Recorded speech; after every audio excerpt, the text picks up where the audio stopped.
Last 10 ಡೇಸಿಂದ ಯಾವುದೇ ರೀತಿಯಾದಂತಹ video upload ಮಾಡಿರಲಿಲ್ಲ. ರೀಸನ್ ಒಂದೇ ಆಗಿತ್ತು, ರೈನು. ತುಂಬಾ ಮಳೆ ಆಗ್ತಿತ್ತು ನಮ್ಮ ಕಡೆ ಅಂತೂ.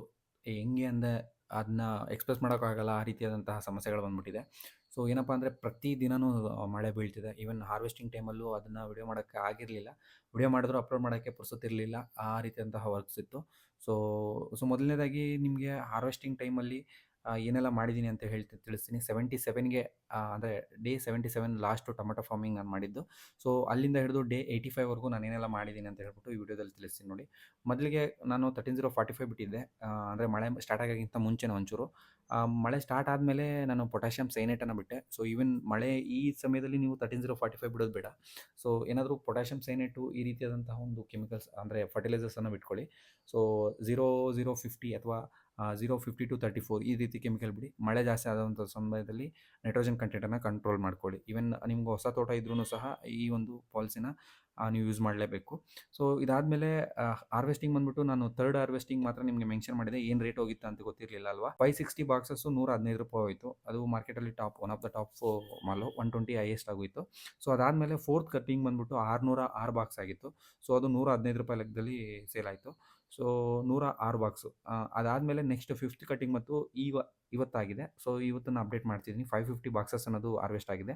ಸೊ ಈ ಒಂದು 550 ಬಾಕ್ಸಸ್ಗೆ ನಾಳೆ ಏನು ರೇಟ್ ಆಗುತ್ತೆ ಅಂತ ಹೇಳ್ಬಿಟ್ಟು ನಾನು ಸ್ಟೋರಿಯಲ್ಲಿ ಅಪ್ಡೇಟ್ ಮಾಡ್ತೀನಿ. ಸೊ ಇದಿಷ್ಟು ಹಾರ್ವೆಸ್ಟಿಂಗ್ಗೆ ಬರೋದಾದರೆ. ಸೊ ಆದಷ್ಟು ಕೆಮಿಕಲ್ಸ್ ರಿಲೇಟೆಡ್ ಅಂದರೆ ಏನೆಲ್ಲ ಬಿಡಬೇಕಾಗುತ್ತೆ ಅಂತ ಹೇಳ್ಬಿಟ್ಟು.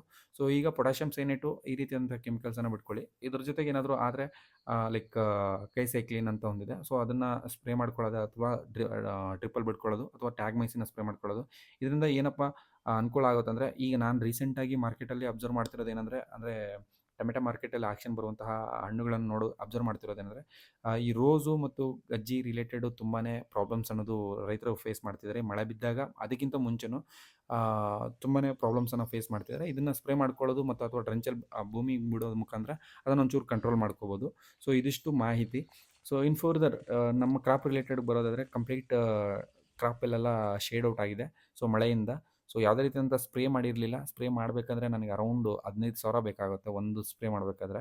ಸೊ ಅದಕ್ಕೆ ನಾನು ಇಲ್ಲಿ ಬರ್ತಿರೋ ಇನ್ಕಮ್ ನೋಡಿ ಅದನ್ನು ಇದು ಮಾಡ್ತಿದ್ದೀನಿ. ಸೊ ನೆಕ್ಸ್ಟ್ ಏನಾದರೂ ಫರ್ದರ್ ಮೊಮೆಂಟಮ್ ಆದರೆ ಇದೇ ಹಳೆ ತೋಟಗೆ ನಾನು ಇಕೋಮೈಟ್ ಅಥವಾ ಮೆಜಿಸ್ಟಾರ್ ಯಾವುದಾದ್ರು ಒಂದು ಸ್ಪ್ರೇ ಮಾಡ್ತೀನಿ ಮೈಟ್ಸ್ಗೆ. ಅದಾದಮೇಲೆ ಕ್ಲೈಮೇಟ್ ಏನಾದರೂ ಅನುಕೂಲಕರವಾಗಿದ್ದರೆ ಅದು ಚಿಗುರು ಬಂದು ಒಳ್ಳೆ ಕಾಯಿ ಬಂದು ಮಾರ್ಕೆಟ್ಗೆ ಆಗ್ಬೋದು. ಅದು ಬಿಟ್ಟರೆ ಬೇರೆ ಆಪ್ಷನ್ ಇಲ್ಲ. ಸೊ ಇದು ಇಲ್ಲಿಗೆ ಬಿಡಬೇಕಾಗುತ್ತೆ ಕ್ರಾಪ್ನ. ಬರೀ ಫರ್ಟಿಲೈಸರ್ ಬಿಟ್ಕೊಂಡು ಹೆಣ್ಣು ಮಾಡಬೇಕಾಗುತ್ತೆ. ಇದಿಷ್ಟು. ನೆಕ್ಸ್ಟ್ ವಿಡಿಯೋದಲ್ಲಿ ಸಿಗ್ತೀನಿ. ಜೈ ಜವಾನ್ ಜೈ ಕಿಸಾನ್.